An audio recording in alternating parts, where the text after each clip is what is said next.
अस्सलाम वालेकुम स्टूडेंट्स, मैं हूं आपका टीचर मुजम्मल हुसैन गुलेजा। आज हम स्टार्ट करेंगे एफएससी मैथमेटिक्स चैप्टर नंबर 2 है डेरिवेटिव्स का, सेकंड ईयर का। नीचे मैंने अपना WhatsApp number, Viber number, email address और वेबसाइट का एड्रेस है, और में शॉर्ट यूआरएल जो है अपने चैनल का यूट्यूब का वो भी लिख दिया। अगर कोई प्रॉब्लम हो तो हम मुझसे कॉन्टेक्ट कर सकते हैं। स्टार्ट करते हैं। क्वेश्चन नंबर 9 है जी। दिया गया y is equal to x² + 1 over x² - 3। इसका हमने डेरिवेटिव लेना है, तो उसको डेरिवेटिव लेने के लिए हमें इसको डिफ्रेंशिएट करना पड़ेगा। Differentiate with respect to x क्या आएगा? d/dx ऑफ y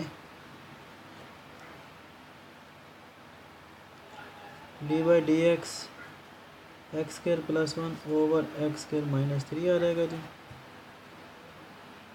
तीसरा पिछले क्वेश्चन में क्वेश्चन रूल लगाया वैसे इसके ऊपर लगेगा। अप्लाई कर देते हैं। क्या आएगा? डिनोमिनेटर का स्क्वायर, उसके बाद यहाँ पर भी डिनोमिनेटर, यहाँ पर भी डिनोमिनेटर, उसके बाद यहाँ पर भी d/dx लिख दें, यहाँ पर भी d/dx लिख दें। उसके बाद यहाँ पर क्या आएगा? न्यूमरेटर x² + 1 माइनस फिर x² + 1। ठीक है जी, अप्लाई करते हैं इसको। x² - 3 है।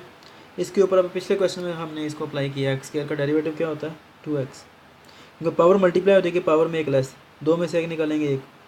1 का डेरिवेटिव 0 है, लिखने की ज़रूरत ही नहीं है। x² + 1 है, यहाँ पर फिर वही 2x आ जाएगा। -3 का डेरिवेटिव 0 है, तो फिर वही 3 कांस्टेंट है इसलिए 0 आता है। x² - 3 का स्क्वायर। अब यहाँ पर 2x कॉमन आ रहा है, 2x को कॉमन कर लें, पीछे का बचता है जी x² - 3 माइनस। अब ये कॉमन हो गया। अब इसको ब्रैकेट साथ ही ओपन कर दें स्टेप बचाने के लिए। x² ± -1, ये वाला हिस्सा कॉमन हो गया, बाहर आ गया। x² - 3 का स्क्वायर आ गया जी। अब यहाँ पर इसको सॉल्व कर लें। x² माइनस वाला प्लस वाला कट गए, 3 और 1 कितने होते हैं? 4, -4 ओवर x² - 3 का स्क्वायर। तो ये क्या आएगा? Plus minus minus 4 2 8 x over x² - 3 का स्क्वायर। तो यही इसका आंसर है। उम्मीद है कि आपको समझ आ गई होगी। अगर कोई प्रॉब्लम हो तो आप मुझसे कॉन्टेक्ट कर सकते हैं। छोटा सा क्वेश्चन है, पिछले क्वेश्चन से थोड़ा बहुत मिलता जुलता है। ठीक है, जैसे 2x का x² का डेरिवेटिव 2x आ जाता है। चैनल को सब्सक्राइब करें, वीडियोस को लाइक और लाजमी शेयर कीजिएगा। अस्सलाम वालेकुम।